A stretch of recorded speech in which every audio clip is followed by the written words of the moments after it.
All right, and we should be live. It is 8 o'clock now, and I just hit the broadcast button. So, welcome one and all to the greatest birthday show of all time. So, hey, I actually got started on time for once, which is a rarity for me. I'm not very good at the whole actually making sure my live stream gets started on time. So, for those of you who are here, as soon as I hit the play button, welcome, and you're witnessing greatness right now. Lots of people in here already. D. Shep Dog, Billy J, Donna Cooper, Tom C, Rags Yule, Tech for Your Needs, Christian Thompson. Thank you so much for stopping by tonight. We talking shop or just birthday party? I don't know. I'm always up for talking about tech stuff. So if you end up having a question, I'll try and get it answered. I think I'm gonna have some people stop in tonight. Some other tech folks, some friends.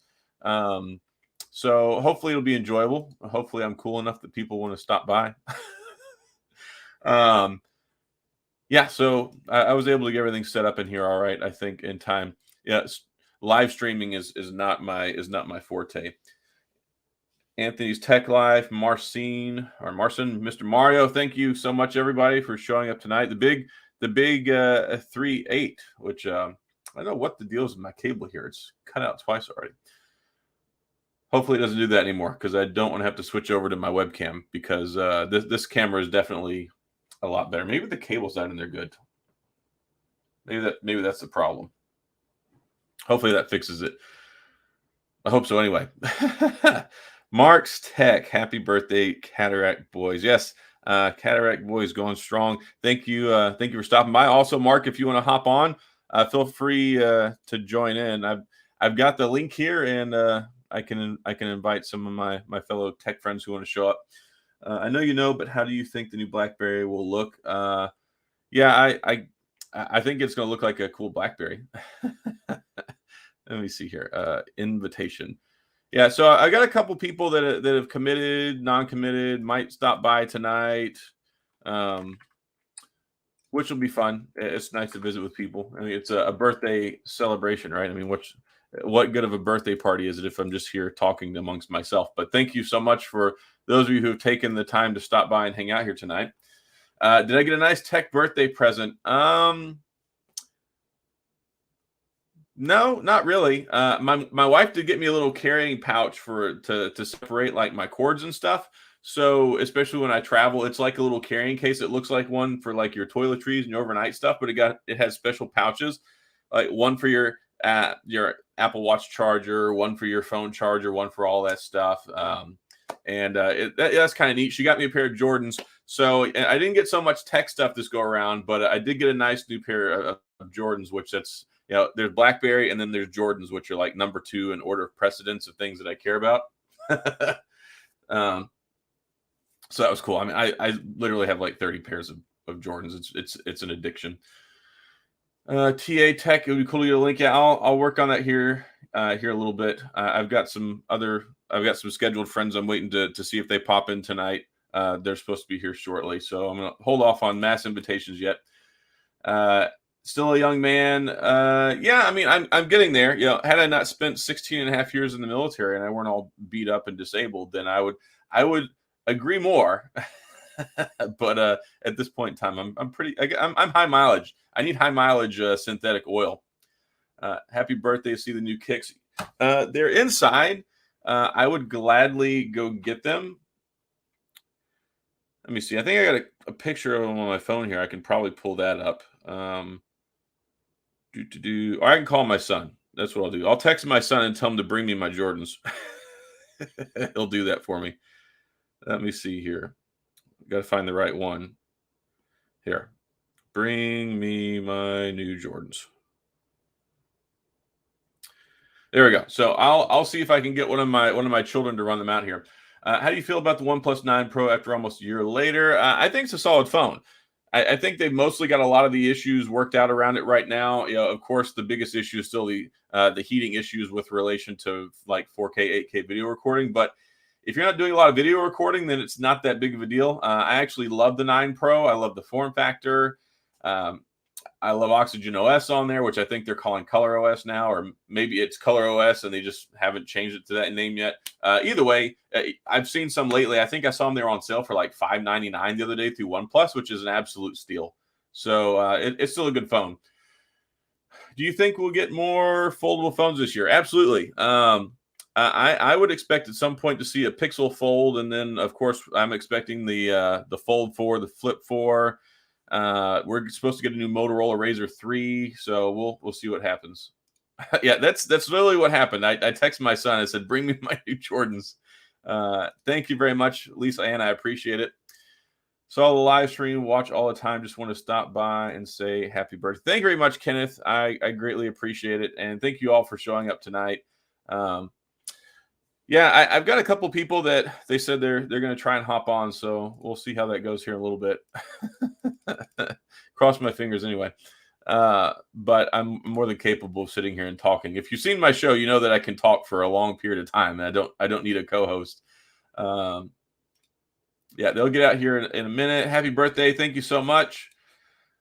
Thank you all. Appreciate the support, all the happy birthdays. And it was funny. I went and I had lunch with my mom today and my wife at Outback Steakhouse, the fanciest of places. And I was sitting there on my phone, and my phone was just blowing up the whole time because I got like 4,000 followers on Twitter, plus all the comments on YouTube. It was just over and over and over and over and over. Just I replied to like 4,000, not really literally, but happy birthday messages today. So thank you. Thank y'all so much for the support and the love and the well wishes and all that. Exactly. What good is it to have kids if you can't use them for things? Tony, thank you very much, bro. I appreciate it. Yeah, so we'll see. I might have to text another one here in a minute if they don't hurry up and bring it out to me. Yeah, so I actually am a big fan of the Huawei Foldables. I wish we could get them here in the U.S. Of course, they can't use Android basically anymore. So, yeah, I thought that the Mate X or whatever it was called before, if that's what it was called, it was. I thought that it looked better. I actually got my hands on one, the first generation at CES 2020. I thought it was a brilliant looking phone, and I think it's a shame that it's not here. I wish that we could get that. Yeah, overseas you do get more options, tech for your needs. Robert L., happy birthday. Thank you very much. Yeah, so the Oppo Find N, I'm actually a big fan of that one. I really want to get my hands on it, but I'm waiting for the price to drop. Here's the thing. I don't really think that a lot of people are going to watch it here stateside that are concerned or interested in it. Plus, it's been out for over a month now. If I were to get that and spend time making videos on it, it wouldn't perform well. So that's one of those ones that I might buy eventually for me because I like folding phones. But it's not one of those ones where I'm like, here, let me just make a whole bunch of videos about it. I don't see the value in that from my channel. Happy birthday, new subscriber here. Well, thank you very much, Mr. WD Glock and Roll. I certainly appreciate it.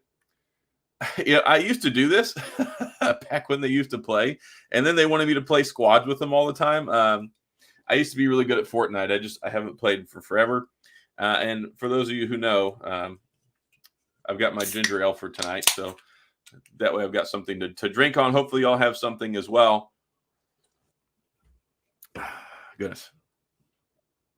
For YouTube is the iPhone 13 Pro. I would say the iPhone 13 Pro. So I have the S21 Ultra, and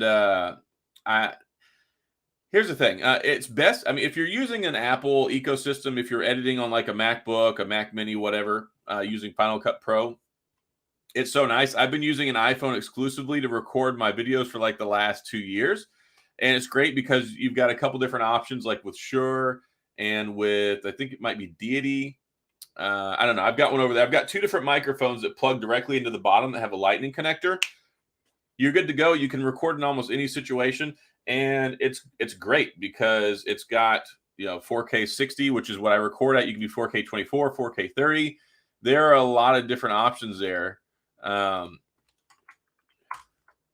So I think it's the most versatile. And then also with airdropping, like back over here on the floor, actually, let me show you. I actually have like this $3,000 Blackmagic Pocket. It's Pocket, huh? Right. But Pocket in relation to, okay, it's not a big production size, but it gives you like production, like high quality video. This lens right here cost me, I think, like $1,300. So I bought this thinking I was going to try and church things up and make really nice videos.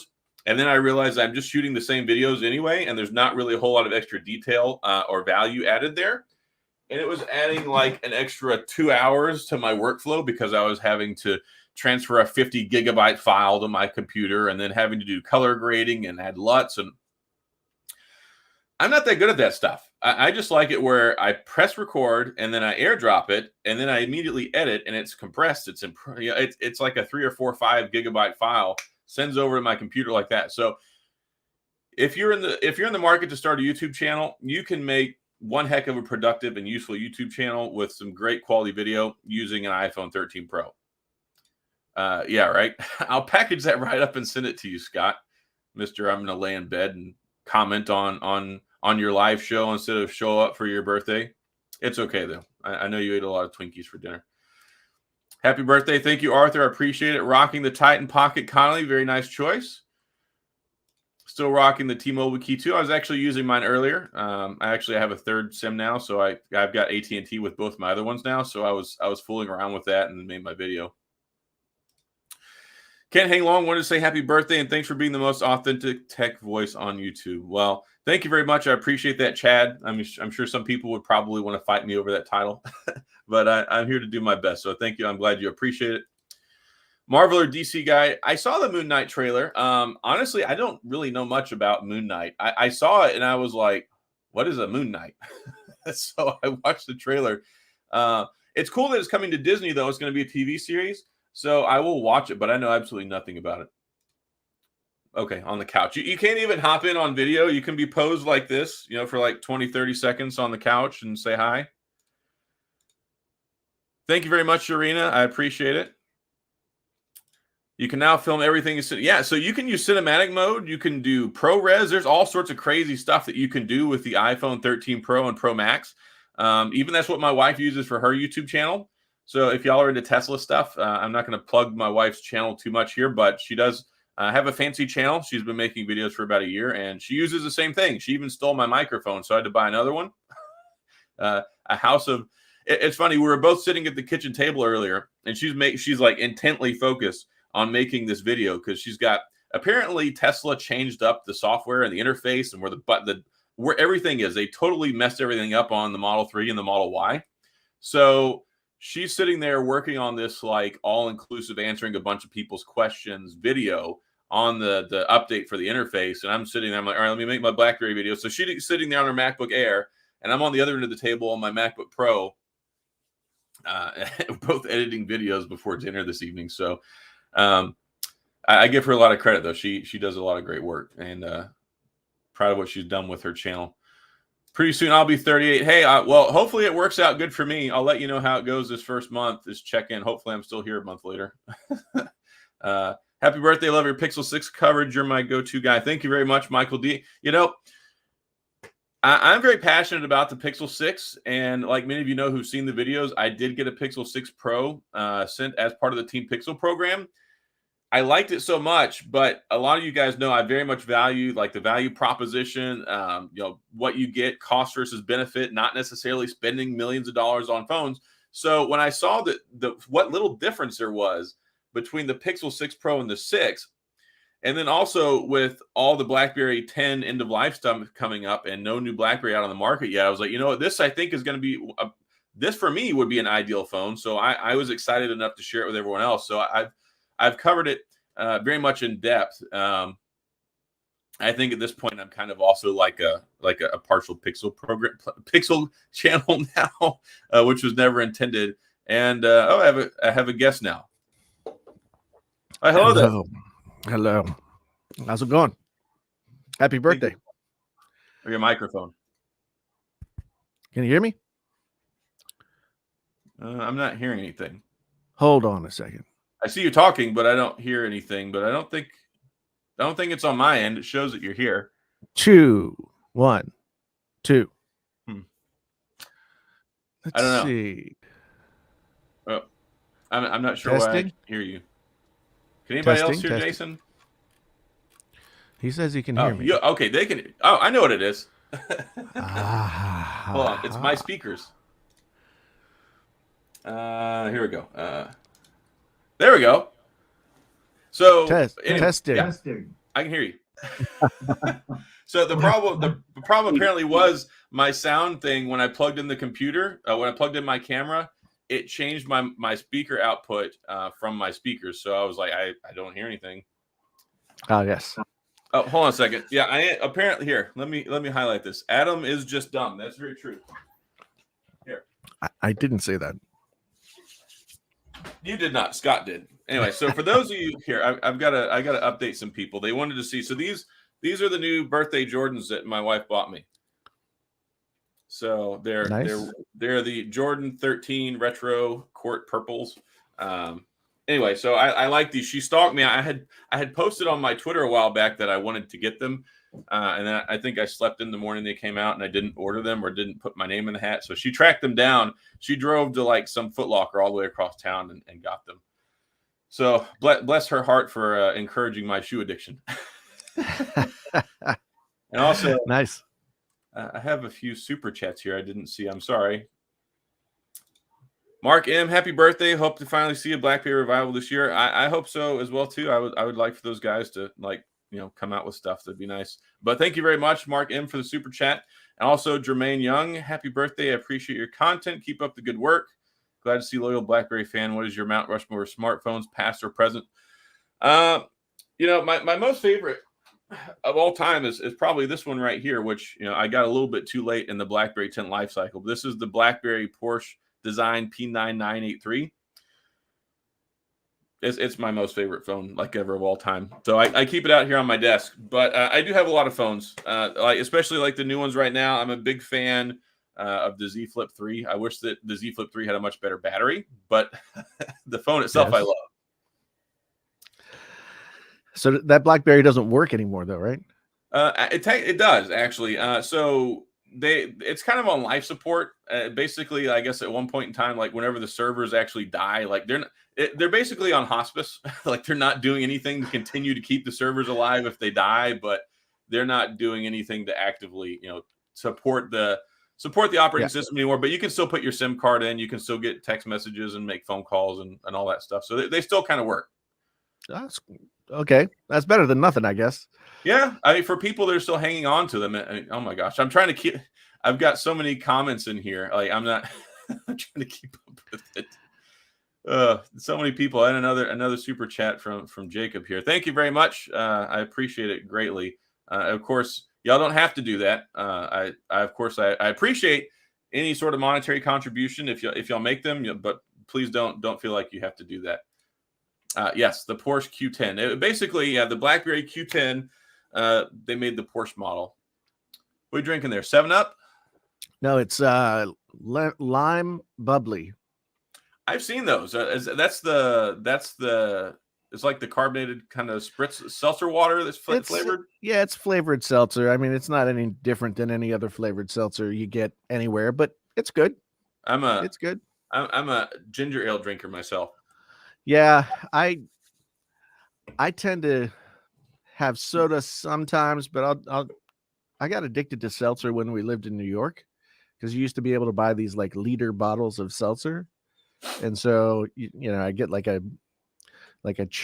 black cherry flavored bottle of seltzer, and it was like $2 or something, and so just always had those, and now it's because they didn't used to really have them all that much out here in Iowa.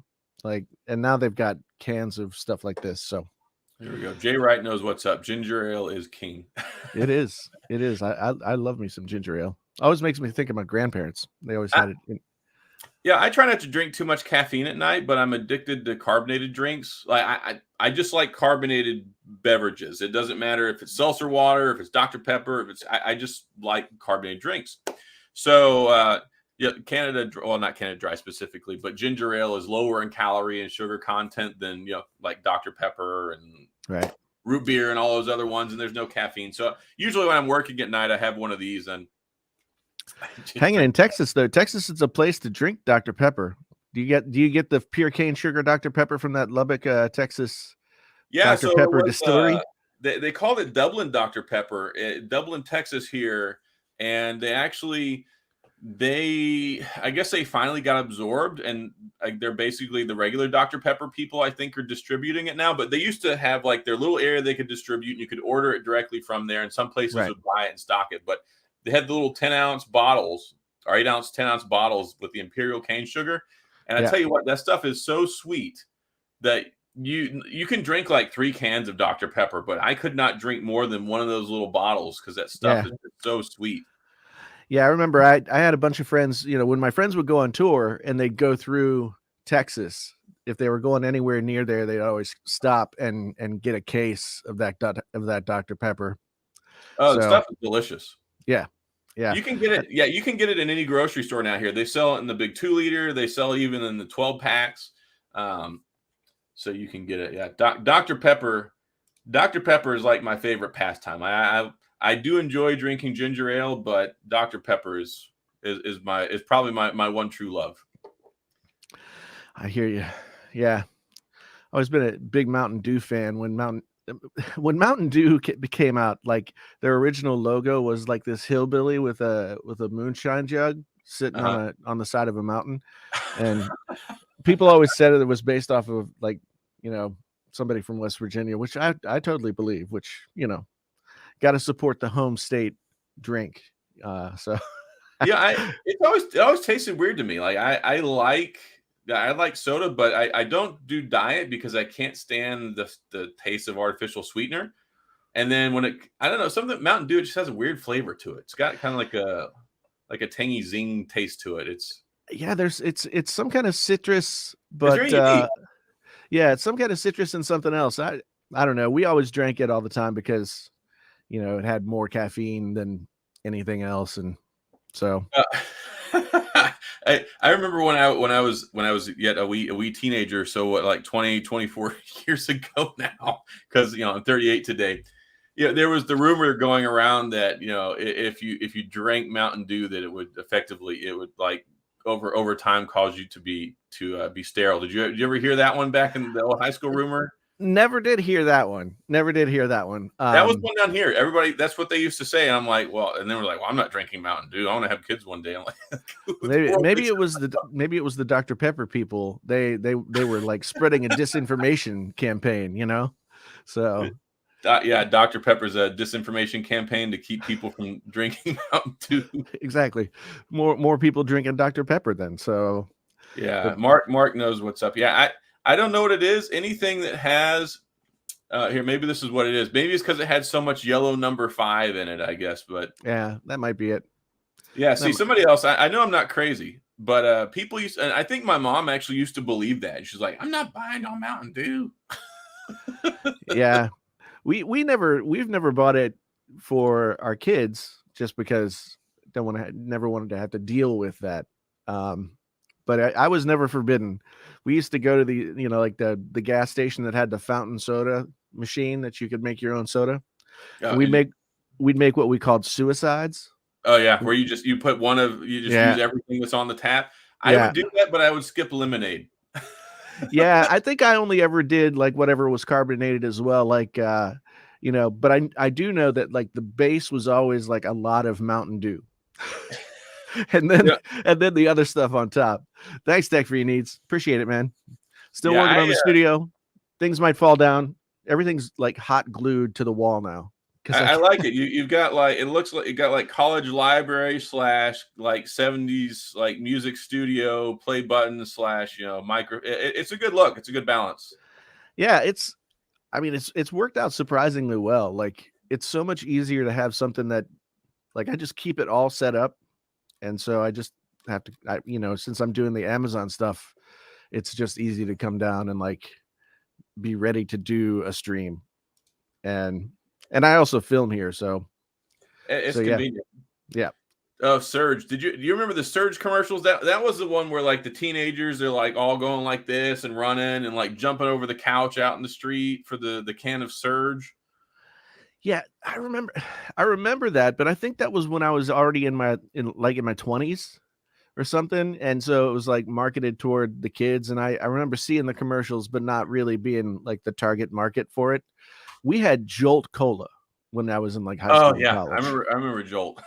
And they actually there was a club in my hometown that had like an 18 and over side and then like an 18 like an underside.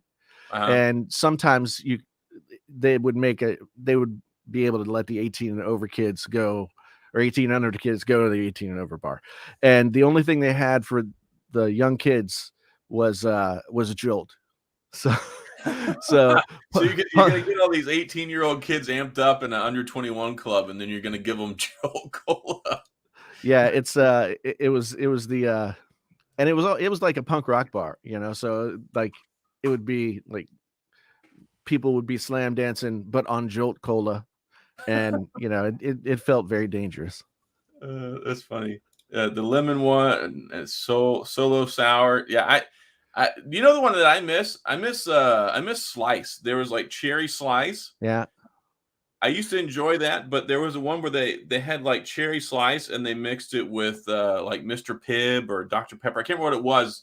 But it was like I think it was Mr. Pibb or Dr. Pepper and Slice mixed together, and it was so good.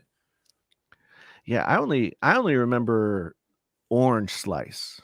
I feel like that's the only one that we got in my area. Let me see if I can find out. Or was it Slice?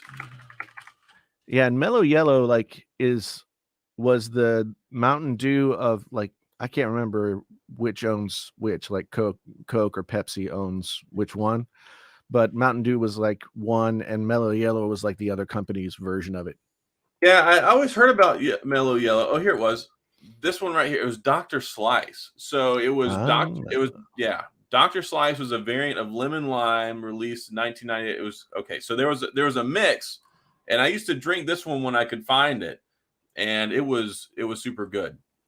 Yeah, it was apparently it was there. It was Pepsi's attempt to make their own version of Dr. Pepper. They called it Dr. Slice. Anyway, I used to love the stuff. I don't know if they got sued into oblivion or what happened, but I did enjoy it when it used to exist. Yeah. Yeah, it's we had somebody said grape soda. I remember we had grape knee high, I think it was. There were a couple of different grape sodas, but my favorite soda when I was really young was called Big Red. Oh, Big Red, yeah, that stuff, and all this right here. So Big Red and RC, Yeah.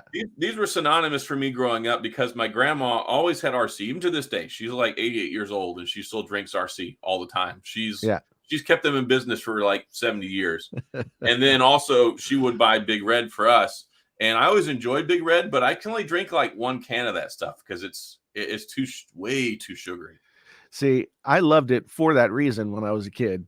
And you could get it like there was this like I don't know if this is typical other places, but it was a little grocery store. This is before like convenience stores. So it was a little grocery store that had just like bread and staples and stuff like that.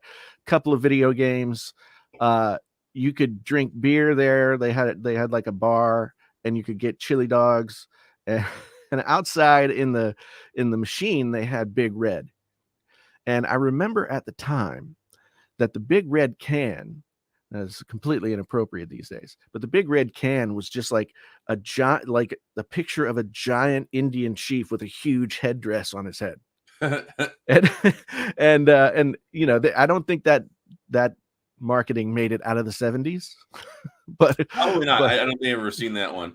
Yeah, but I just remember that and just being like, I don't know, it was so sweet. I don't remember it. I feel like it was cherry flavored, but I'm not exactly sure.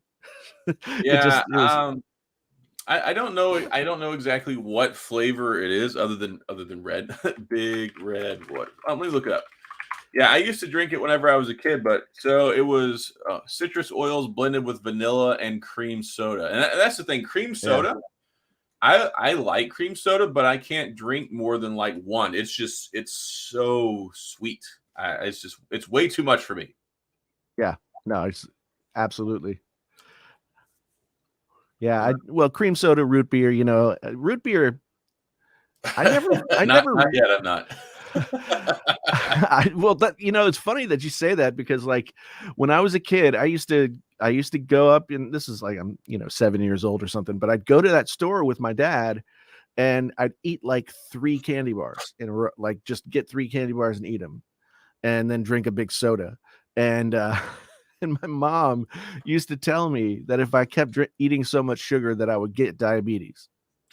That was like her way to keep me from doing it. And I always thought that. And I guess it's true in a way. Like, when you're older, you could get yourself some type 2 diabetes. But I find myself like as I'm older now, I do enjoy sweet stuff, but I can't have nearly as much anymore. Like I never had much of a sweet tooth, but now it's like, okay, my wife got me my cake for my birthday tonight, and I could barely eat like a slice of it. It's everything's so rich and so like when I was a kid, my parents would have to get 3 dozen donuts. I mean, there's like 9 of us growing up. I mean, I have right, 9 siblings, but they would have to get 3 dozen donuts, but they'd get an extra dozen because I'd eat like 8. yeah. And now I can eat like 2, and I'm like, I want to be sick because it's so sweet. See, unfortunately for me, I haven't lost my sweet tooth yet, and yeah, I'm trying to cut it down. But when I stopped drinking beer and when I stopped drinking alcohol, I sort of replaced it with ice cream, and that was a bad idea. Is it the Nestle Crunch bars on the stick? No, Those are I'm my a big favorite. fan of chocolate and peanut butter in general, and so like whatever ice cream I could get with chocolate and peanut butter.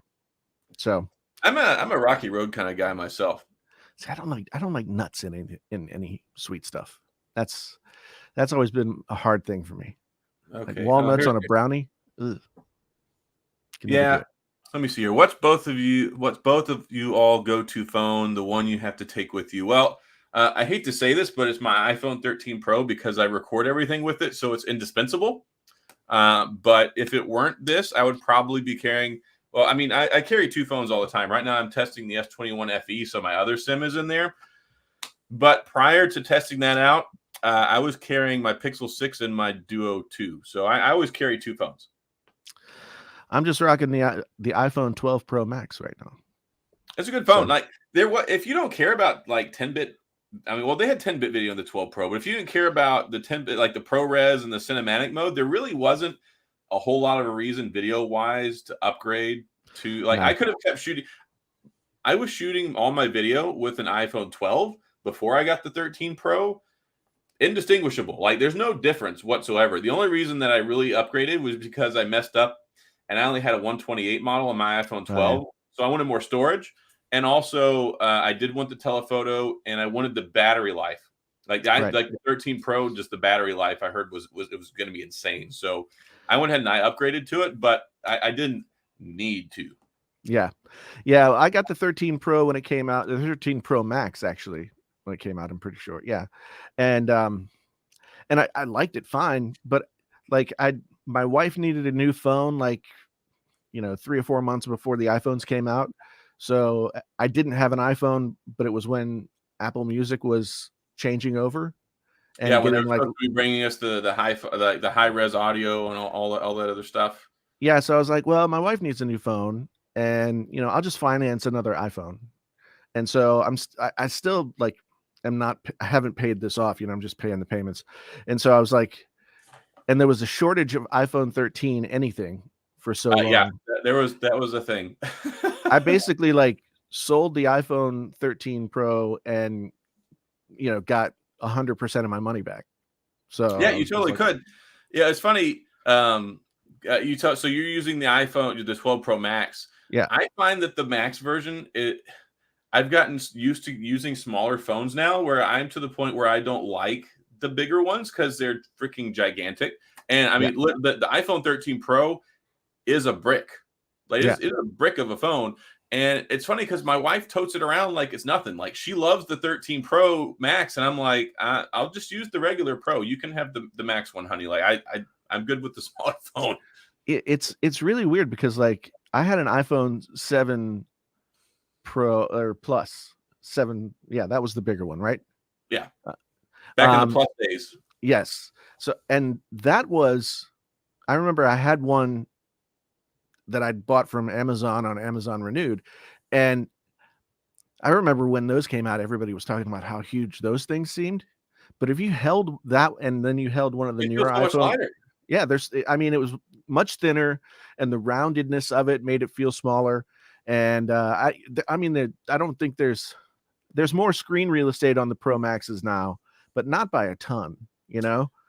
I So I, I recently got a 10s Max, and I was using that for like 3 or 4 weeks, and I was like tickled happy with it because it was yeah, lighter. You still had the big screen ergonomically because of the rounded edges.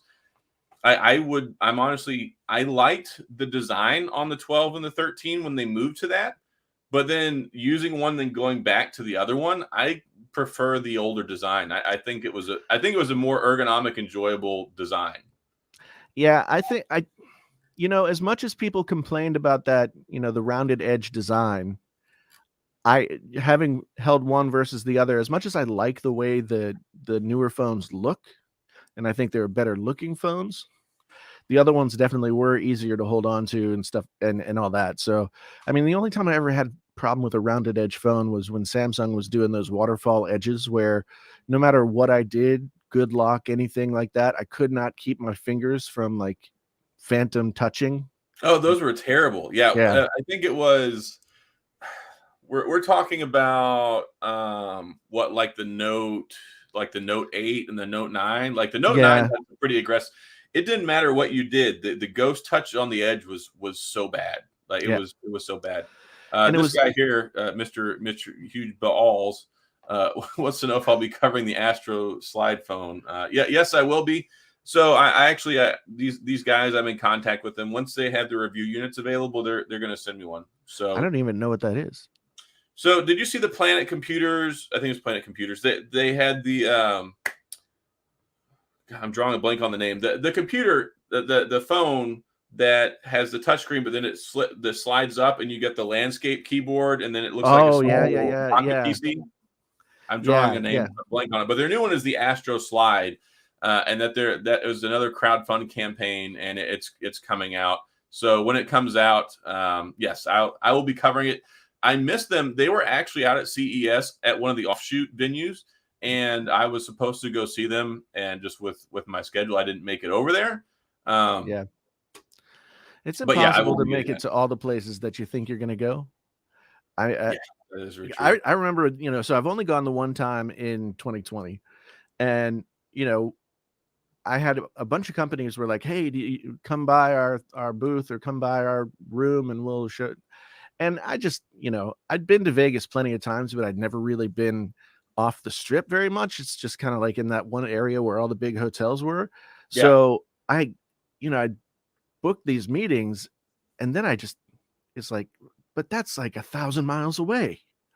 Oh And yeah, because they'll be at the Venetian Sands, and then one will be at the Mirage, one will be at the Strat, the other ones they're all over the place, and it's like you feel weird because you're just like, all right, so I'm going to your hotel room, but you've got a design set up there. I'm like, I'm not yeah, falling for everyone again. yeah, no, it's very strange. And I just remember, like, after 2 days of walking, my legs just gave out. My legs It were was just bad, hurting. man.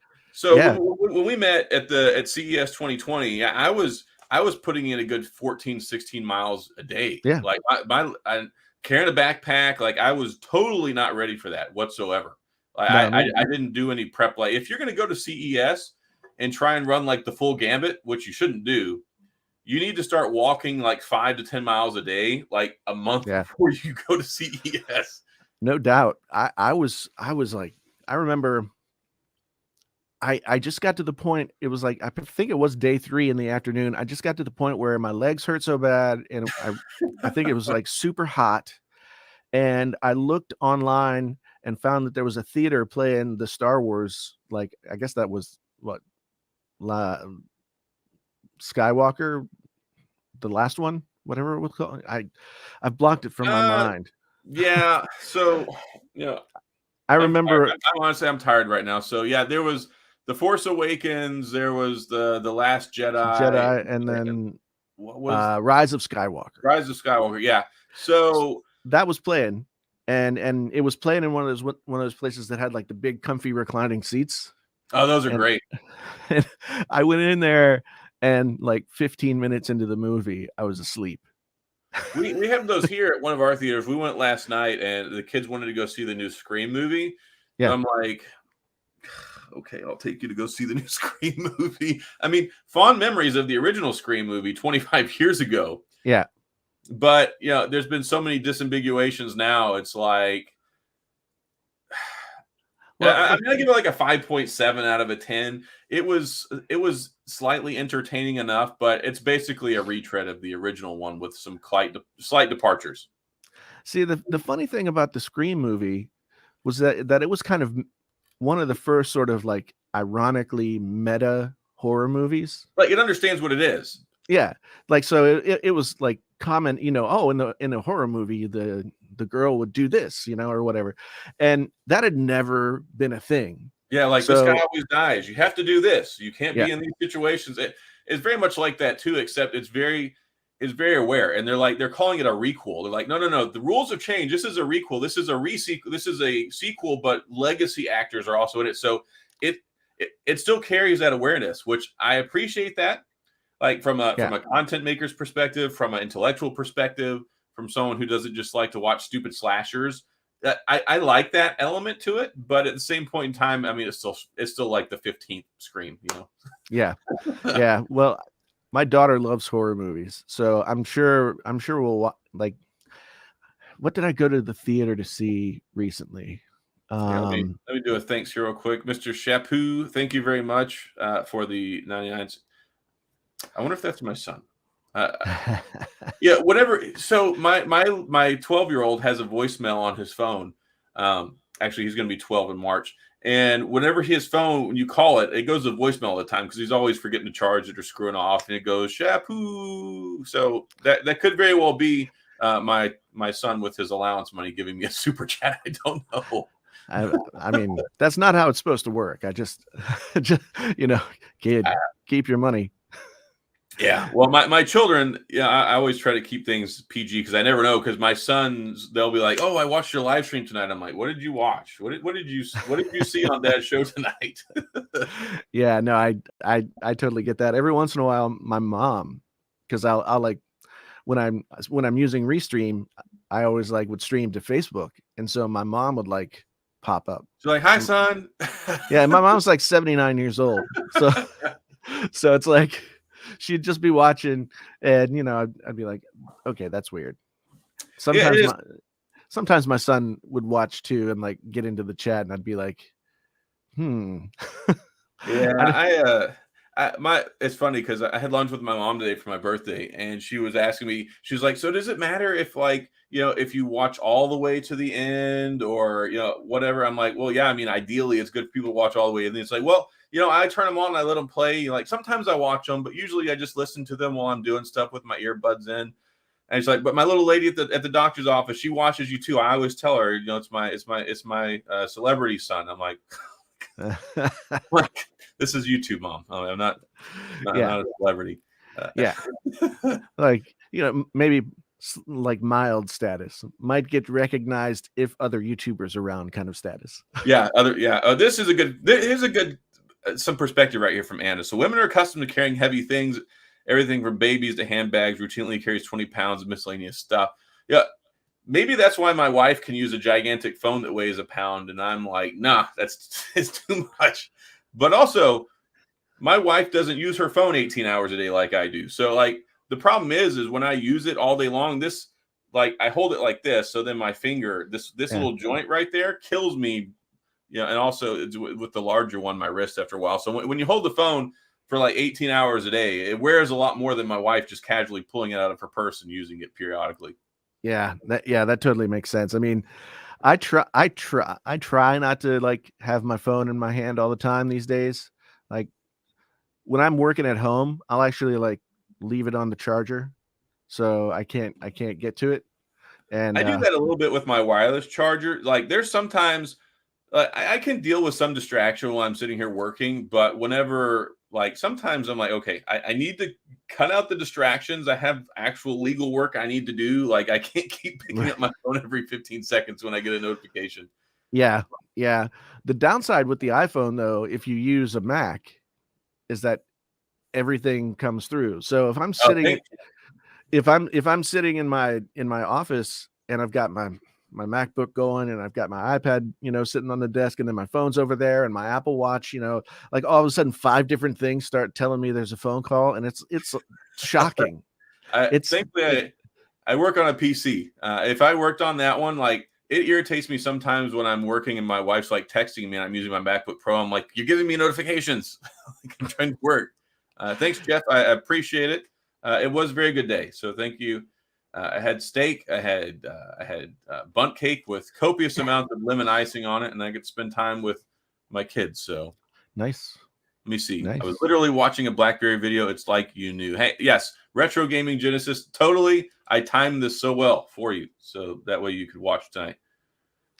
Nice. Let me see. Dustin wanted to stop by and say happy birthday. Keep up the good content. Thank you very much. And a super sticker for $5 from Geek Clothing Company. Thank you very much. I certainly appreciate the super sticker. Thank you. Nice. All the things are coming in. Yeah, I'm getting rich. I got like it's like $25 right now. I'm gonna go buy another cake with all this riches.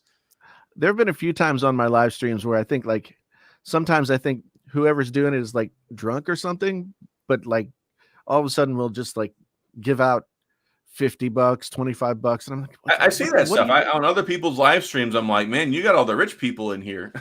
But then like other times I'll go for, it seems like I go for weeks or months and nobody gives out any super chats. And I'm like, okay. I don't live stream very often. I used to live stream like once a week, and then like my camera situation went to garbage because I had a Panasonic, the G100, which I'm using right now. Panasonic had sent it to me and I reviewed it, and there was no pretext. There was no like, hey, we're going to send this to you. You need to send it back. Right. And then like 5 months after I had it, I bought an additional lens for it. I had been using it. I had integrated it into my workflow. They're like, oh yeah, by the way, can you send us that camera back? I'm like, it's been like half a year. So I accommodated them because I don't want to like, build a reputation for anything like that. Like Sure. it wasn't mine. I thought it was, but so I sent it back to them, and then I didn't have a camera after that. I just used my iPhone to record with. So I bought this again. So, maybe I'll do some more live streaming, but, yeah, I mean, every once in a while I get live like super chat stuff, but I'm never like, hey guys, give me money. It's not why I'm here. So I don't really worry. It's not something I really worry about too much, but I do very much appreciate it when people, take the time and support in that way. Yeah. Yeah. It's, I always appreciate it too, but like you say, I mean, well, I guess it is like my job. So yeah, it's hard to look at it that way. Yeah. It's, I've seen some people kind of like put their like buy me a coffee link or something like in the stream or whatever. And I felt dirty for setting that up. Like I feel bad where I'm like, I no like discredit to somebody who does like the buy me a coffee and like the Cash App. Like I don't put that stuff anywhere. I just feel I don't know. I feel weird. It's just, I've never gotten over that. It feels weird to me. Yeah, we were talking about this earlier. I've always been like really bad about trying to make money. So, yeah, but that's how I'm like, I don't do sponsored stuff. I don't like to do ads. Like I feel, I've only ever done maybe like 3 sponsored videos in like the last 4 years. It's just, I always feel weird. And then people are like, here, like, you want to review this. I'm like, yeah, I mean, sure. I don't really take money, but I've throttled back a lot on the types of videos that I make now too. So, it's not really my thing, but also let me answer this real quick. I've been married for nine glorious years. I don't know. That's a question, but maybe it's my wife and her alternate username wanting to make sure I know how long we've been married. Well, she would have asked the date. Yeah. So, yeah, me and my wife in April will be 30 years since that's like that's our a long first time. date. Yeah. Like we're just for context, we're sitting here and it's my 38th birthday, and you and your wife have been together for 30 years. Yeah. That's one heck of an accomplishment. Congratulations on that. Thanks, man. I mean, I don't know.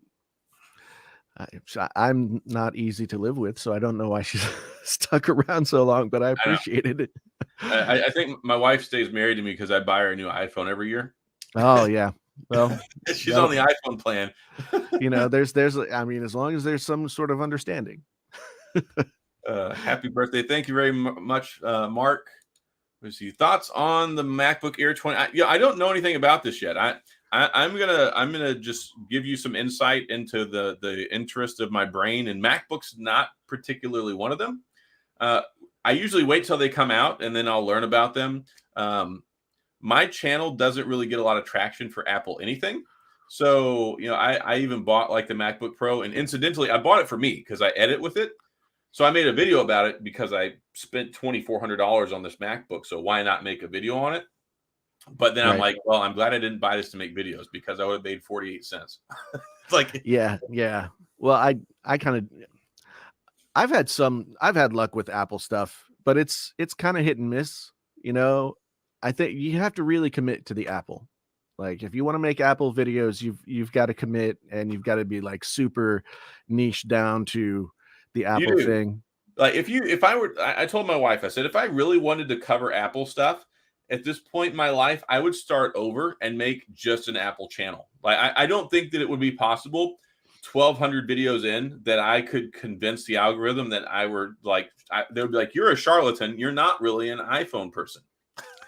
Yeah. Well, I mean, I I think if you do anything on YouTube for like 90 days, I think and it has enough information on you already, then it'll kind of slowly push you in the right direction. Or at least that's the way it used to be. Like when I switched from mostly headphones over to like smartphones and headphones, and then sort of went to smartphones.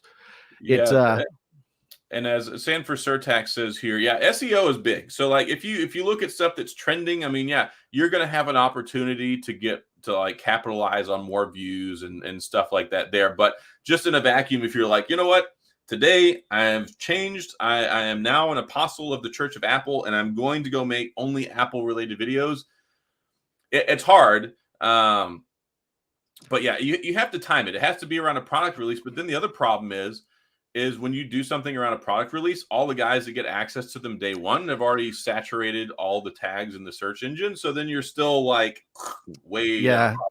Well, that was the thing. Like like Tech for Your Needs said, I was fortunate enough to get like I have an app happen to have an Apple video like take off for me.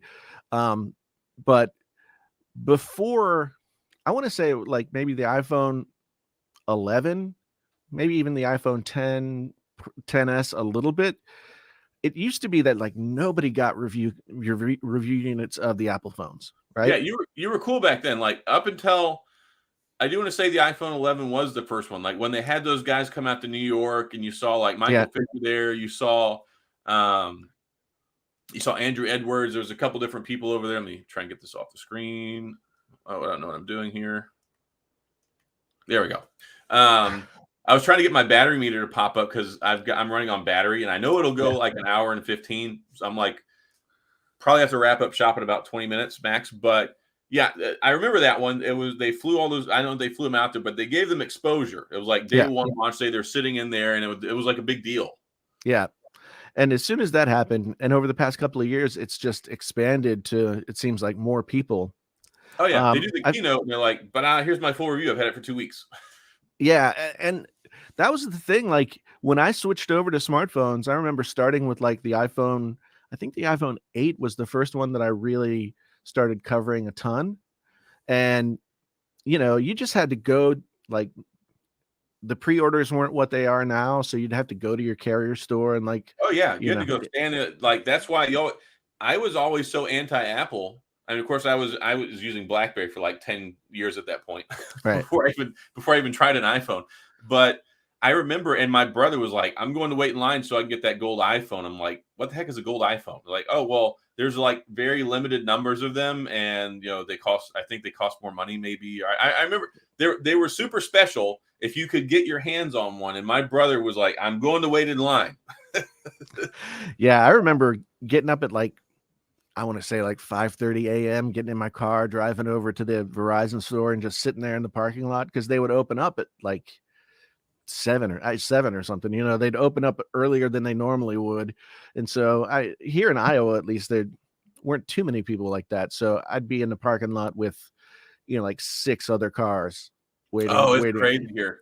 We've got a bunch of malls around here, and they open up the mall specifically so people can get in there, for when the doors open. So they would open the doors several hours early, Right. and there would be like 150 people in line just like inside the mall to go try. Like there would be people sleeping outside the door, so that, like Black Friday shopping, so that Yeah. they could get in there to go get one of these iPhones. I'm like, I think cool. way back in the day, like in the early days of the iPhone, I think one of the first ways that iJustine like got a big viewership was camping out to get, you know, the iPhone 3 or whatever it was, you know. And I remember her like popping onto my radar as an entity around that time. So yeah, but now it's just, and everybody gets them delivered, and if your FedEx guy doesn't show up at, you Oh know, yeah, it's like angry people on Twitter, and I have circumvented this by having a dedicated time to pick it up. Like I just go straight to the store, and that's yeah. cool because a lot of people rely on them getting delivered. And I'm like, I just beat out 50 of you guys to make a video because I'm going to have mine at 8 a.m. and you're not going to get yours till maybe FedEx shows up at 6 in the afternoon. See, my problem is that there's only one Apple store in Iowa, period. Well, how long does it take? I've never been to Iowa. How long does it take to drive from like edge to edge on Iowa? I guess if you're going to go on 80 and you go from one edge, like from east to west, probably, I mean, I don't think I've done it, but I would say between 5 and 7 hours. My wife would know because she's driven all over the state, but you know, because it's a weird, like it's a big rectangle, so you can drive in Iowa for a long time depending on like where you're going. But Des Moines is where the only Apple store is, and it's 2.5 hours away. So I don't know if I'd be dedicated. Like, if I had to drive 2.5 hours to get it for day one, I would just have it delivered to my house. So, like, I just go 15 minutes down the road. It's really not, especially now that they have these time slots. I can be like, okay, I'm going to pick it up at 8:15, get up, throw my clothes on, grab my coffee, drive down there, and like 45 minutes, I'm back home with my iPhone. So it's not that big of a deal. What I've done the past couple of years is order one and then go to the store and get one. Because at least if I'll order the one that I want, but wanting to get a video done earlier, I'll just go to the store and get, you know, like a base model of whatever phone I didn't get, you know? Yeah, that's this guy right here, Mark. I'm the only guy at my T-Mobile store that was waiting in the morning to get the first Z10. So I've got a funny story about that. So when the BlackBerry Priv came out, which Jason, I don't know if you know, it was the first BlackBerry Android phone with a slider, and I owned it for a while. Yeah, well, it was probably great. It helped you on your energy costs during the winter to keep you so warm. I went, so I was in Crackberry a lot. This was back before, like years before I had my channel, and it was funny because I like kind of made a joke. I went to the AT&T store like an hour before they opened. I mean, I didn't think there was going to be 100 people out there like an iPhone event, but I thought maybe there might be 5 or 10 people waiting in line. Right. There was nobody waiting in line. So I got there and I like took a picture of the outside. I'm like, man, check out this this crazy line here for people trying to buy the Priv, and it was just me. Yeah, I remember really liking that phone, but yeah, there were certain things about it. Like I remember that it got hot, and well, they screwed up because you know that like the 808, the 810 series Snapdragons were terrible. Like that's why Samsung passed and used their Exynos chip. That's the one time in the US we got the Exynos chip was for the S6. Right. And then they pushed off for the S7, and then they put the 821 in that before. Yeah, so they skipped that generation because of the heat related issues, and LG didn't. They put it in the G Flex. Yeah, and I think, wasn't there something weird about like the way that Android worked, at least early in because it was Android, but it had like the BlackBerry Messenger and all that kind of stuff. And wasn't there some kind of weird in between that the software was just kind of funky for a while? It was not the greatest because it had the secured boot kernel, and Yeah. you really it was very limited on, and it was a BlackBerry design launcher, and BlackBerry can make some great hardware, but their Android software is not so much the best. So it wasn't the most amazing. Oh, and player 3 has entered the chat. Yeah, my wife wanted me to put the grandbaby on the stream. Well, say hello. He's like, why are there all these lights? Yeah, hello, grandbaby. I have a couple other hellos here. William Dorman, thank you for stopping by. William, appreciate it. Super cool seeing the baby. I haven't had a baby in the house in a long time. My youngest one is 11 now. And my oldest one is about to be 16. So it's been a long time since I've had wee little ones running around. Yeah. Well, so he's 7 months old, and we're his legal guardians now. He's my oldest son's child. Okay. So my daughter just turned 18, right? So we haven't had an infant in the house a long time. And in that time, we got older. Yeah. And an infant, when you've just turned 50, like taking care of an infant is an entirely different sort of physical feat. Oh yeah. My best friend, it was funny because he ended up having another kid when he was like 42. And I'm like, my youngest is gonna be 18 when I'm 44. Right. So the thought of me being 42 and starting over again, and like you're gonna be 60 by the time you end up with your kid being 18 years old. I'm like, I love my kids. I love spending time with my kids.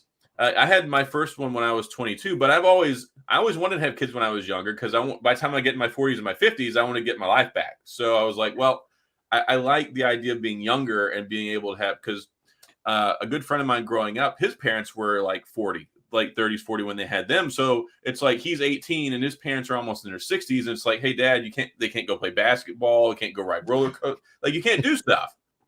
Yeah, it's like, hey, can you go and get me my insure?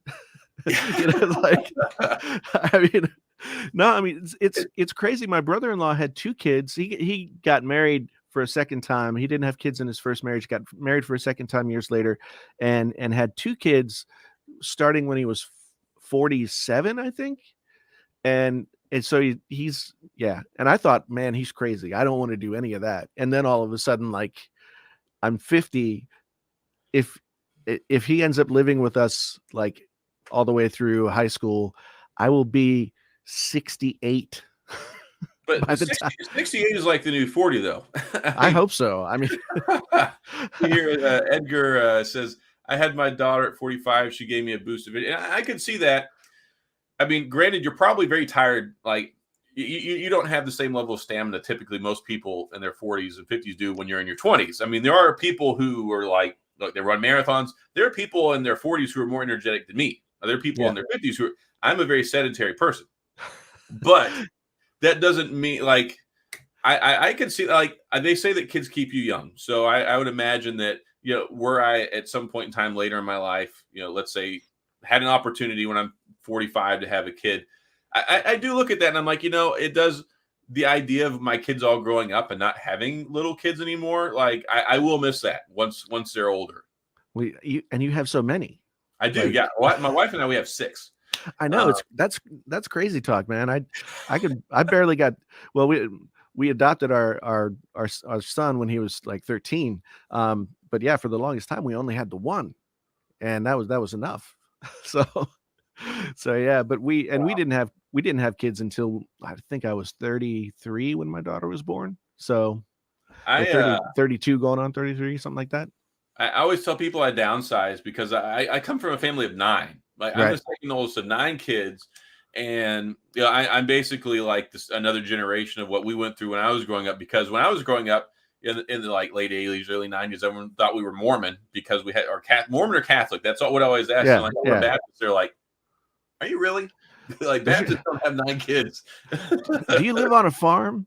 It's like that's what I always think. I'm like, it makes sense if you live on a farm and you need like 9 kids to help you take care of we everything. didn't need all that. And then my parents homeschooled all of us, so I never went to public school. Oh wow.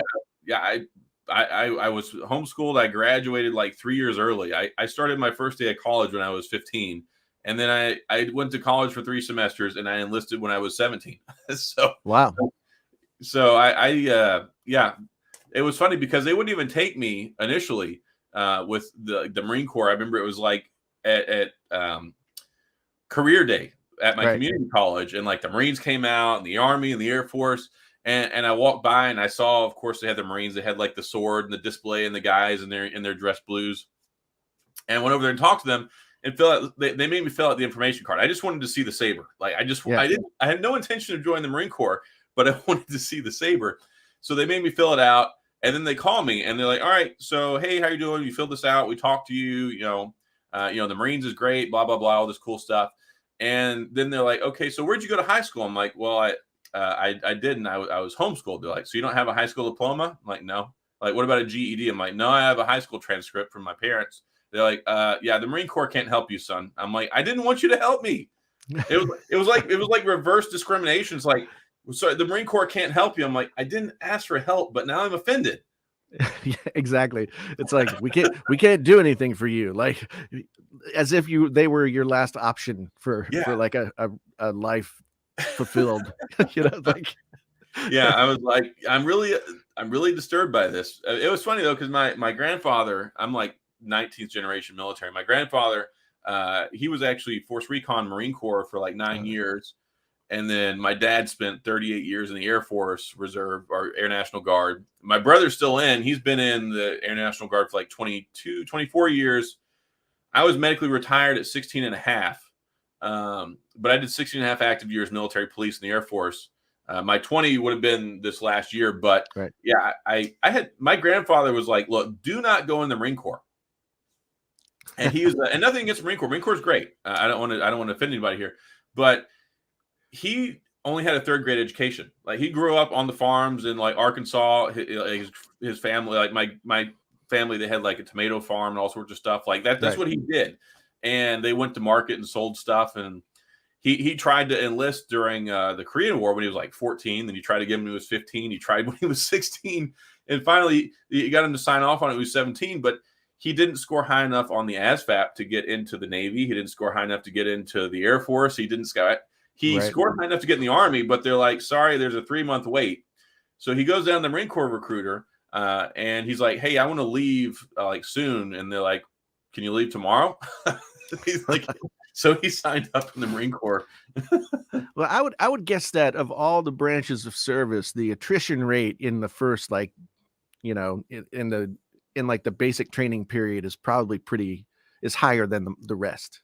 Oh yeah, for sure. Yeah, they have Hell Week and they have all sorts of other crazy stuff. Like if you go to the Marine Corps, like it's legit. Like it's legit. Like when you go to Air Force basic training, I don't want to give too many secrets away about our elite military's basic training, but like the first 2 weeks are like teaching you how to do hospital corners on your bed, how to make a bed, how to march. I mean, it's really just an emphasis on teamwork, building principles, leadership, and following instructions and things like that, and physical fitness. There's not a lot of like combat oriented training in the Air Force. I hate to burst people's bubbles. When I went off to like my military police security forces training, I did air-based ground defense, law enforcement. I did SWAT style training. I did all sorts of cool stuff there. Combat skills, Army infantry school. I did a lot of stuff, but that's like 1% of the Air Force. The other 99%, they don't do that stuff. Right. Yeah. I mean, I wouldn't. It's like my father-in-law was in the Navy. My dad was in the Army. My brother-in-law was in the Army for 20 years. And yeah, I've always sort of had that hierarchy of like Marine Corps. I don't think I could handle it. Army, probably. Navy, Air Force, they didn't seem too frightening in terms of basic training. Like when I was a kid, I was really seriously like gung ho about joining the military when I got out of high school. And part of it was like part of it was like Rambo movies. Honestly, that was a big Rambo part of it. movies were great. Yeah, Yeah. I wanted to fly gunships. I mean, I wanted to fly helicopters and blow things up. That's what I wanted to do as a kid. I went through this huge period where I read like every Vietnam War novel that I could get my hands on, and some of them were really, really great. Um, but then by the time I got out of high school, I was like, I'd kind of started doing the music thing, and I was hanging out with the punk rock kids, and the military was the farthest thing from my mind. And then I got into college. First semester of my second year of college, I quit, and then like 2 weeks later, we went to war in Iraq, and there was all this talk of like reinstituting the draft and stuff. Oh, yeah, for the 40-day war. Yeah, they were. I mean, but they were seriously like talking about like, oh, and I was just kind of like, oh man, I just quit school. Like, I don't want to do that. Yeah. So how many? I honestly I don't know what a muscle up is. It's funny because I used to be in great shape when I was in the military, and I would go run 3-5 miles like 5 days a week. I used to bench like 350. I mean, I used to be in really good shape. I blew up my shoulder a few times, but I mean, I was in good shape when I wasn't injured. Actually, I dropped a 95-pound dumbbell doing dumbbell press once. I was in Iraq and I was working out, and my spotter was too busy, jaw jacking, as it were, talking to the guy next to him. Right. Yeah. I wasn't paying attention. On my third set, my left arm failed on like rep number 7, and it fell down and landed right on my shoulder. So I really messed up my shoulder while I was there. I had to quit lifting weights for a while and had to do rehab. Like, I hate to say rehab. I guess what is that what they call it? Physical therapy? Occupational therapy, I think they call it now. Yeah. I had some good times. I mean, I was in I couldn't deploy anymore. That's why they ended up medically retiring me. The thing was, I was in the Air National Guard, but I was full time. So I had active duty pay, active duty benefits, but at a guard base. And because I couldn't deploy anymore, see, active duty doesn't have a requirement to deploy. Like, you can be active duty for forever, like active duty Air Force, and not have to deploy. If you are in the Air National Guard, you have to be worldwide deployable, because most of the time you're not full time. They just call you up when they need you. So because I couldn't deploy anymore, because I was so banged up from the other 3 deployments, that's why they ended up medically retiring me like 3.5 years before I hit my full 20. Right. So that was fun. Did that? I'm sure that like put a hit on like your pension and stuff like that. But was there like do they balance it out some way if you're like injured, can't make your 20? Well, yeah. So what they were going to do normally when you hit your 20 years, they give you half of your base pay, like 50% of your base pay. So just a little insight into military pay. When you're in, you have your base pay, which is based on your rank and your years of service. And then based on your location, like let's say Houston versus San Diego versus New York City, they have what are called entitlements, where you get like assistance for housing and assistance for food. Right. So if you live in Des Moines, it might be $1,000 a month. If you live in New York City, it might be $2,000 a month. It's based on the cost of living where you live. So that base pay, if you do 20 years and you, at least under the old system, you would get half of that would be what your retirement is. You get that for the rest of your life. With mine, well, let me see here. I'll get to that here in a second, whatever they're saying over there. But so I was going to get 40% of my active duty retirement because I did 16 and a half years, but ended up that my VA disability, because my level of disability was so high, that it was more advantageous to take VA disability as opposed to the active duty retirement check. It came out more, and it's tax free, so it was a no brainer. Yeah. Well, I mean, that's always good.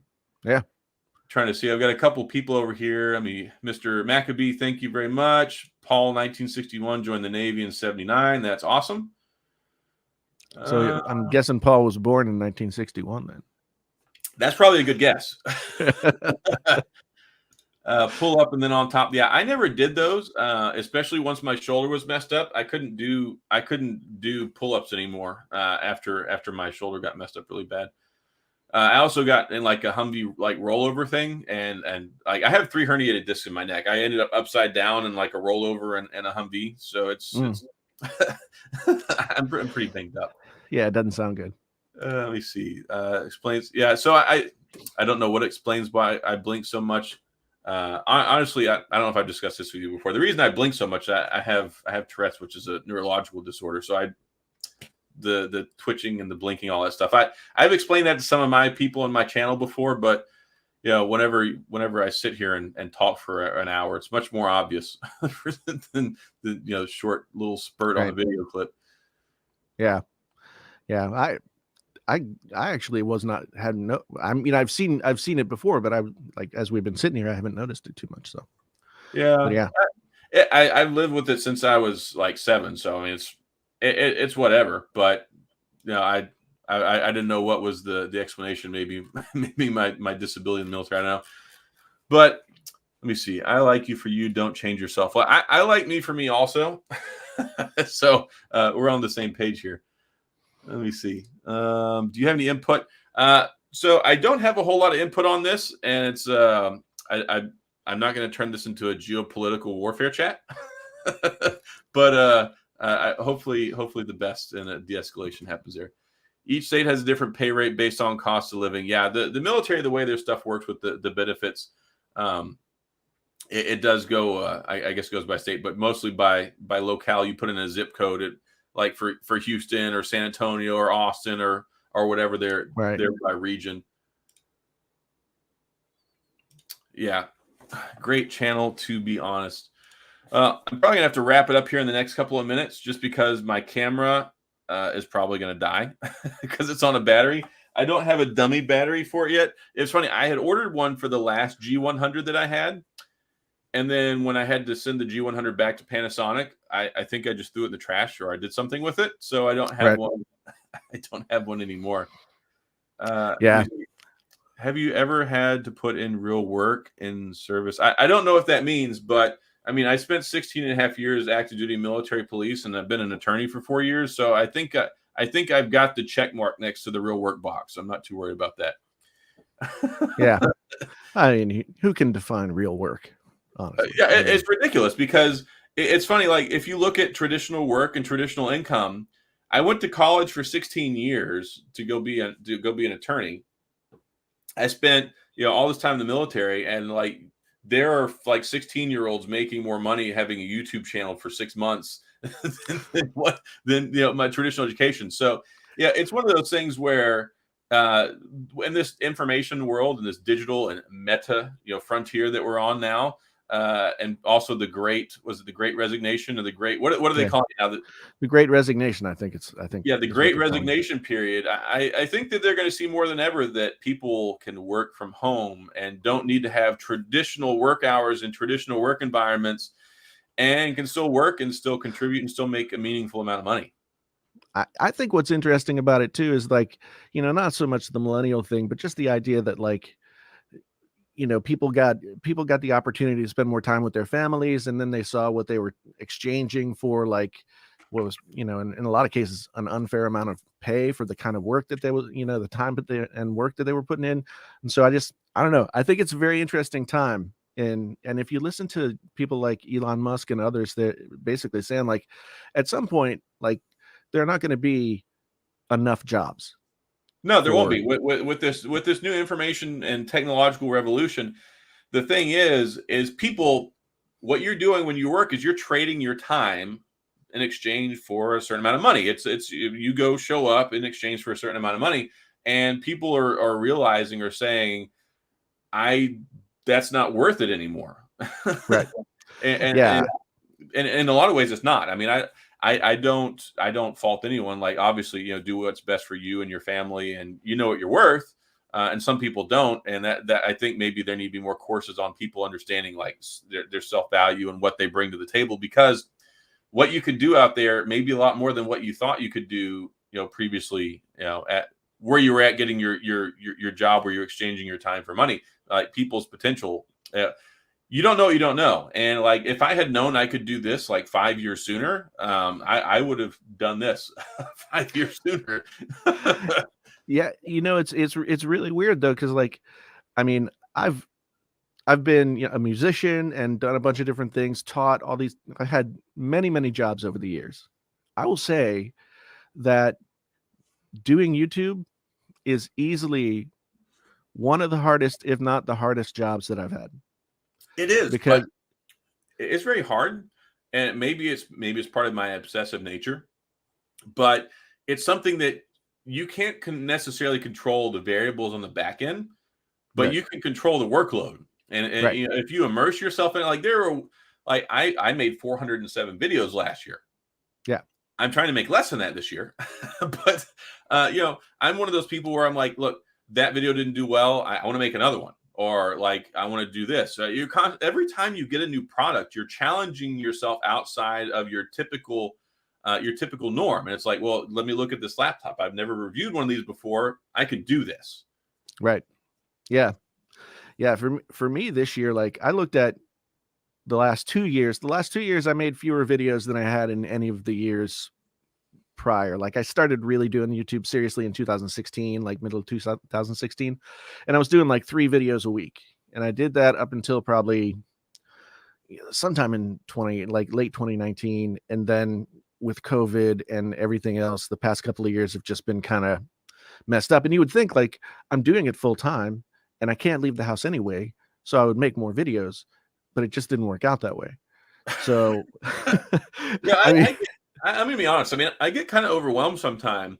I'll have these plans, and I'm like, all right, I need to send these emails. I need to tweak this. I need to make this better. I need to go this afternoon instead of this evening and sit down and do this recording stuff. Like, whatever you do, YouTube, and I don't even do it full time. Like, I work full time. I do my 40-hour a week job, and then I spend 3 hours a night making videos. It's what I do. right. But you know, I tell my wife, I'm like, you know, I could quit my regular job and just do this 3 hours a day, but it's really not 3 hours a day. I respond to comments, you're doing research, you're emailing, you're testing. Like this job is one where you have to have defined separation or you're basically always doing it. Yeah. And there's I forget what it's called, but there's an actual thing that happens where if you have 3 hours to do the work, you'll get it done in 3 hours. But if you have 10 hours to do the work, you'll get the same amount of work done in 10 hours. Like, and Yeah. and that's honestly like a real thing that happens to people. And I know I got more done when I had a full-time job and I came home and did YouTube at night. I was much more focused and like got stuff done. But when it becomes like your business and you're kind of doing a bunch of different things, like and making the videos, then like I just ended up making fewer videos, which I mean, until I saw my end of year YouTube thing, I think I made fewer than 100 videos last year, which is definitely like way low. Because I That try is and on the low side for full time, but I mean, who can say? I mean, it depends. And I want to acknowledge something real quick here because Mr. Rags Yule sent me a super chat up here a minute ago. So I don't want to forget this. Thank you very much. I definitely appreciate that. So I didn't want you to think I forgot about you. Oh, and I got one from Original Dogo Kenneth. I love you. I love you too, bro. I also love your $20 bill. Thank you very much. of which you'll see like $16 Yeah. or so. And lots of happy birthdays here. Yeah. Let me acknowledge these real quick. Capture Life Connection, Mike Kranick, John K. Take a Flight FPV. It looks like my buddy Ken brought some of his friends over here after I think he does his Drone Brews live stream on Wednesday night. Nice. Thanks so much, guys, for stopping by. I appreciate it. I'm gonna wrap up here in a minute, but yeah, I totally. Oh, and also Kyle, thank you for the $10 super chat. I can relate because I'll have 4 or 5 days off, and I'm like, okay, I'm gonna get this done, and then I wait till the last day before I go back to work, and then it's still 9 o'clock at night, and I'm still doing it when I would normally do it. Yeah. I think what I'm going to do starting this year, or at least this is my initial plan, is since I'm not going to cover as many like products and I won't kind of be on like the release schedule of products as much as I have been in the past, I'm going to try and like script, then film, then edit a month's worth of videos at a time. And I couldn't do that. My problem is relevancy and also my attention span. Like, because I'll think something is a good idea, and then I record it. Like I have one right now that I was going to release, but then I ended up recording like 3 more over the last 2 days, and now I'm like, I don't know when I'm going to put this out, and it may not necessarily be as relevant a week from now when it was when I recorded it on Friday. So Right. I do very narrow band work when it comes to like topics. And that's kind of the way that I've been too. You know, when reviews are most of what you do, you're kind of like you're trying to hit that, you know, right on time and sort of get into the flow where everybody else is. I mean, a lot of time, you know, like get the video out when you get the video out. It doesn't really matter, you know, if you're unless you're one of the people that gets the early access. It doesn't matter as much, I guess. But at the same time, I'm kind of like, That early access makes up for the, like, if you or I had that early access, we would have like 100,000 views on like in the first week of a video coming out. yeah, And that's a frustrating thing. A lot of people look at these big YouTubers and they're like, oh, they're so big, they're so great. They are in a certain respect, but at the same point in time, that early access is worth like 3 months of me making videos just to catch up to the potential. If you can get those, like you can put anything out in that first week before anybody else has it, and as soon as it drops, and get right. 20 times as many views as you will a week later. Yeah, and I mean, especially if you're somebody who has like 500,000, a million, more than, you know, multiple millions of subscribers, the algorithm works for you because, you know, if you're going to get like say 5% of your subscribers are going to click on the video when you release it, that's a huge number. It is, and it So, gives you a boost, and then it yeah, recommends, and then on top of that, you already have the predisposition. You're going to get suggested as well because you're one of the bigger guys out there. It's like when you or I make a video, it's not suggesting one of my next videos. It's suggesting an MKBHD video. yeah, Like yeah, exactly. MKBHD probably gets 5 million views a month just from getting like the suggested or recommended view as soon as your video ends. Yeah, I can't even. I mean, it's definitely changed since 2018 when I sort of like you get into a cluster, and if you're in that cluster, then you kind of Good. and it's changed. Like I feel like it's gotten more difficult for people who It's are kind of on the fringes to get into those clusters. You know what I it, mean? what I've noticed, because I've been doing this since July of 2017, so I've been doing this 4 years now. And 2 years ago, you could throw something ballpark and get more views. And now, like that ballpark is like basically first base. Like it used to be, you could make something that was tech related or phone related if you covered Yeah, phones, and you would get traction. And yeah, now whenever you make something, like I could make a Pixel video and then I could make a Samsung video tomorrow. And if I haven't made a Samsung video in a few months, it'll get 400 views instead of like the Pixel video that'll get like 5,000 views. right. You like it's like a moving target, and like you can't, if you abandon like subjects now where you used to get traction, then you won't even get that level of traction anymore. It's such a moving target with the algorithm and this hyper fencing that it does around certain topics that it gives you exposure for now. See what I'm hoping is that if I sort of make my own topic, you know, and sort of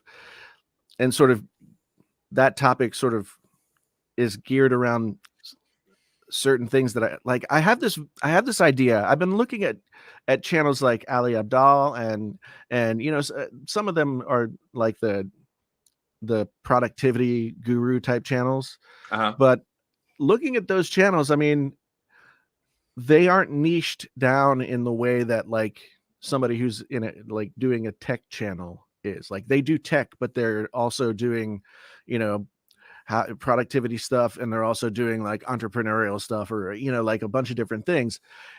And I looked at a lot of those channels and I said those channels are centered around the creator. Yeah, and And I you know, understand with you redoing your identity with, you know, the Jason T. Lewis versus Painfully Honest Tech. The number one thing with YouTube is you have to have a reason for people to watch you. right, See, just by existing, you're not entitled to views. So if I showed up tomorrow and created Tech Odyssey 2.0, I would have no traction because I would just be throwing something out there into the void with that YouTube doesn't know me for. So it takes a lot of time. You have to establish what that identity is, but then it's not just establishing your identity. It's competing with people who are actually showing up to watch that topic anyway, which could right, be few and far between. And then you're competing with everybody else in the space who's already established and is going to get recommended before you. yeah, So by working on creating this idea of an identity for people to show up and they are there to watch Jason T. Lewis, as opposed to watching this Sony headphone video, then Right. you're creating your own topic. Yeah. Which, I mean, that's like, as I looked at, the channel, it kind of like stagnated a little bit. And as I looked at it, I just kept saying like, I felt super restricted by what I could talk about. Right. And yet I think there are people out there who'd want to like watch videos about other stuff that I'm interested in. So I've always liked that idea. I do that sometimes. Like I made this Game Boy, like 32-year later Game Boy video because it was a passion. Like I just wanted to make the video. Right. But the thing is if you go outside your lane, you get punished so bad by YouTube. It's basically like you're taking it in the shorts because you slow down your momentum on recommendations. Yeah. You slow down your momentum for AdSense. You slow down, like you hurt yourself so much by making a video that you know is not going to perform well. And that's what I hate about YouTube, because it stifles creativity. It just wants you to get watch time for YouTube. Yeah. And that's the thing, like YouTube is not like, it's a creative outlet in a sense, but then once you get deep into doing YouTube, like the creativity becomes less and less, because the more success you have with one thing, the more you're pushed to like do that thing again. Bingo. You're instead of somebody generally going to the mall to go buy something, they're just like, you're the Ralph Lauren polo outlet, and like you're only going to get polo outlet customers. Like nobody else is walking in there. Yeah, no. It's good. I mean, if you want that corner, but that corner is very small now. That corner used to be larger, and it would encompass a couple of things, and now it's like you get like 2 or 3 things you can talk about now. Well, and I think that there are a lot of other people, like, everybody says, oh, there are so many people doing YouTube now. But if you look at it, like, I've been able to sort of trick YouTube into like sending me different people other than like the channels that I've been subscribed to for a while, who are also doing the same thing. And like, there are a lot of people out there that I've never heard of who have like a decent amount of subscribers, and they're making Apple videos or whatever. And I'm like, I don't even know who these people are, So there are a lot of people out there doing it. So the competition gets heavier. There are so many, you don't realize how many people are actually doing this, because we have these little, like outside of YouTube, we have these little circles like on Twitter.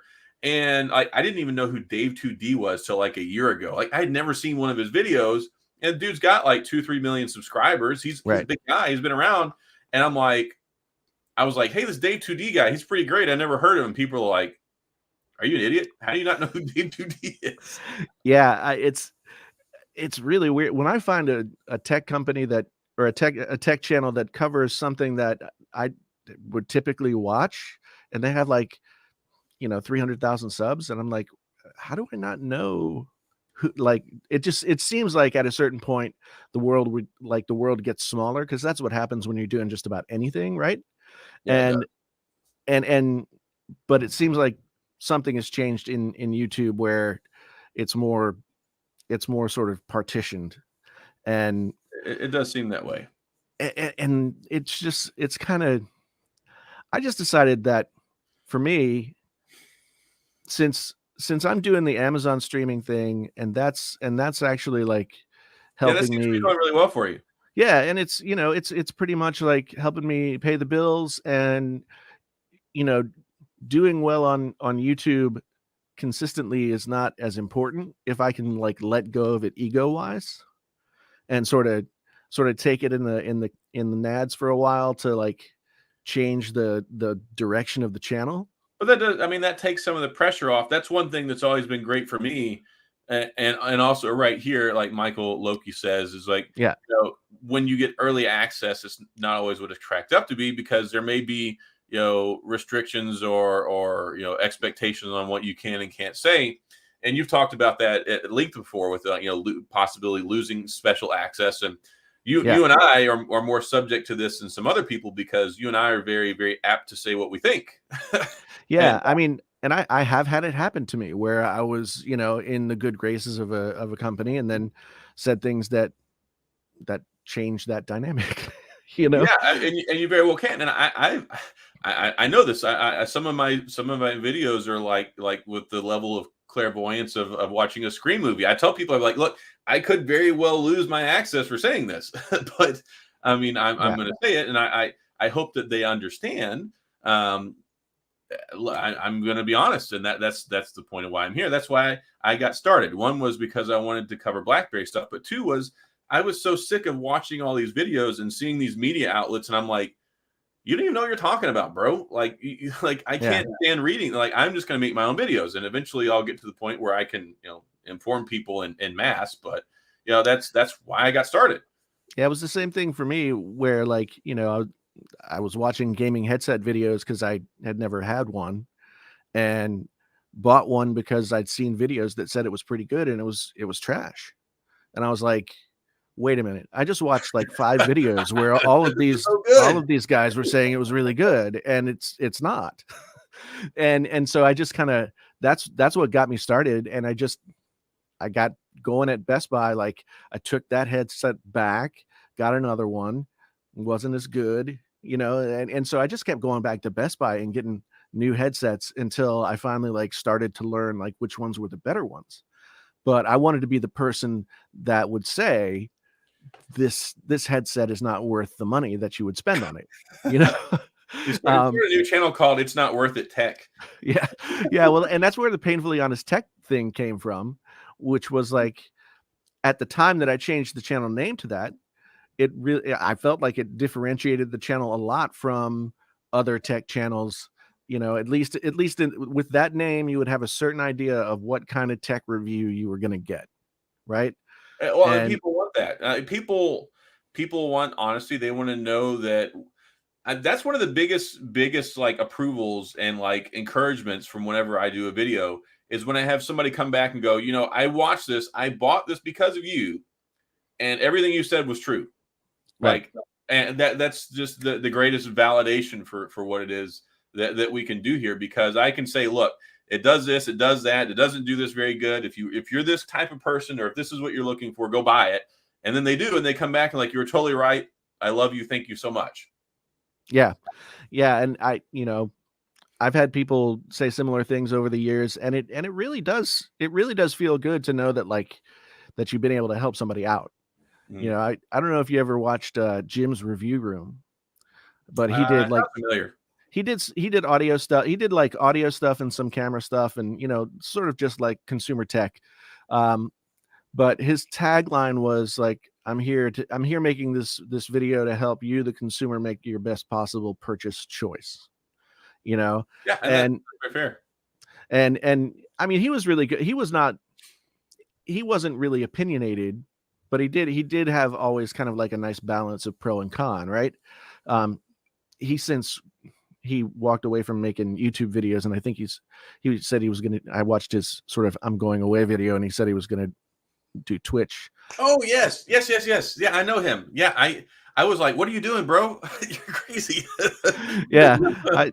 But I can totally see, because he's been around doing YouTube videos on, tech reviews for a long time. Yeah, I didn't realize what his name. I wasn't that big into YouTube back then, but when I would go watch stuff, and I like gaming, it says there's a lot of stuff audio related. I would watch his video, and I would look for his, like, whenever I would look for him to pop up.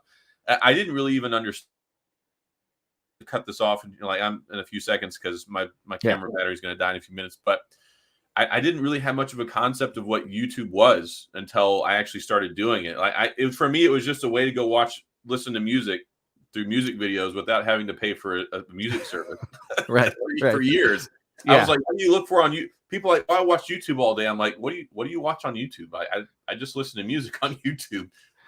It's weird, but I watch easily like 75% of everything that I watch is YouTube. That's crazy. I make 400 videos a year, so I watch maybe 4 hours a week of YouTube. That's on the high end, and that's usually like catching up on political stuff, watching like news related stuff. Like I'm very like not actually watching YouTube. That's the funny thing is I'm so busy making content, and I don't have a lot of free time. I don't usually if I'm watching something, it's usually like a movie with my wife. Yeah, see, I watch mostly to like try and learn things, like either something that I'm interested in learning or some product or topic that I'm interested in, or I'm watching a lot of videos of people who are doing something that I want to do in terms of like what I'm doing on YouTube. Like I've been watching a lot of Linus Tech Tips recently. Yeah, But I like his, and he was one of the few tech guys that I knew of. Like I don't know Linus, but yeah, I think my coolest claim to fame was I got a picture with Mr. Beast whenever I was at Vid Summit. Oh yeah, yeah. He walked by and I was like, "Here, can you take a picture? Because my kids are gonna love this for forever." Yeah. You know, one thing that Linus does really well, and it's of course something that you can't do well unless you have like 24 employees, but he started to like he's doing these Intel is sponsoring these tech overhauls for his staff, right? They get $5,000 of stuff, and they like it's basically like an HGTV kind of like room redo kind of thing. And so I'm watching him do that, and I'm thinking like, okay, so that's like some level up from where I started and where I've been, you know, just like making sort of really compact, compartmentalized videos that are sort of like, you know, here's a review of this thing, or here's my opinion of this thing. You know, he's kind of like expanded his thought process a lot. And so I just like watching that kind of stuff and thinking like, okay, like how did they get from where I am to there? Right. So, because that's the one thing I learned is like, eventually you have to figure that. Yeah. You have to figure that out. Like You have to grow. Yeah. Yeah. Oh, I got a new member here, Zach Easley. No, Zach, yeah. Thank you very much for becoming a member. And let me see. First discovered Tech Odyssey. I was looking for info on the newly released Key 2. Bought it, still using it. Just ordered a new battery. Yeah, I have. I've been the BlackBerry guy for a long time. It's funny. My rise up kind of coincided with CrackBerry's disappearance, and I just was kind of the only. So people always associate me and call me the BlackBerry guy. So I didn't actually get known for that till right after CES. Like right after CES, whenever TCL announced that they were not the BlackBerry mobile license was terminating, there was this huge like surge in interest of people looking at BlackBerry stuff, and I was just the only guy like making videos there. Like I made other videos, but people fixated on those. So that's what my channel like exploded for right after CES. Because when we met at CES, I had 4,000 subscribers. Right. And somewhere I had like 30,000 because it was such a big growth in such a short period of time. But it's funny because as much as I dedicate time, that also like we spoke before, I made LG videos, I made earbud videos, I made all these videos, and people like, you're the BlackBerry guy. I'm like, I am, but that's not just me. Like I do a lot of I have a lot of other things I'm juggling here. That's the same thing for me where, I over the past few years got to be known as like, I got a lot of views on my LG videos. And then as this past year was ending, I was like, well, this is the first year where there were no LG phones. Yeah. Well, the downfall of LG kicked us both in the rear end because I lost a lot of views from that. Like I had a lot of traffic that was driven from LG videos. Yeah, me too. And I looked at my numbers and how down they were, and I was thinking like, well, geez, between the like all of the LG videos put together, if I got like 150,000 views on each of them by average, that's a lot of views that I didn't get. So that hurt me at the end of the last year. But I hate to do this. I mean, I could sit here and talk for another 2 hours, but my camera is going to die in a minute, and everyone's just going to see the old 2:00 in the morning screen when broadcast television stopped off. But I do want to say to tell everyone here, thanks for stopping by tonight for the birthday show, for hanging around, and also Jason, thanks for stopping by. Yeah, man, happy birthday! Thank you very much. It was great getting to chat and visit and hang out, especially since we didn't get to hang out at CES this year. That's right. So, hopefully next year,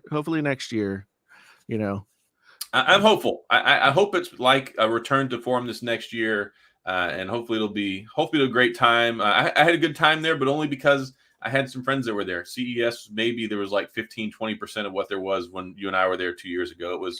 Yeah. From a business perspective, it was basically a giant waste of money, but I had a great time with some friends there and stuff. So I'm very hopeful for next year. And just, for everybody here who showed up tonight, thank you so much. This actually went a lot longer than I thought it was going to. Had a blast. Thanks again, Jason. And Yeah. let everybody know where they can find you for all your great stuff you make on the YouTubes.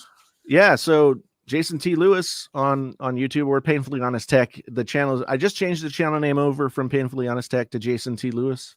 So if you search Painfully Honest Tech, I think if you type painfully, I'm like one of the first things that comes up still. So that's on YouTube, and then Painfully Honest Tech. You can find me on all the other social medias as well. Awesome. Well, thanks again. And as always, before y'all sign off, make sure you hit the like button. I don't even know how many likes I got for this video, but great time. Thank you so much. And we're gonna go ahead and sign off now. So y'all all have a great evening. See you, folks.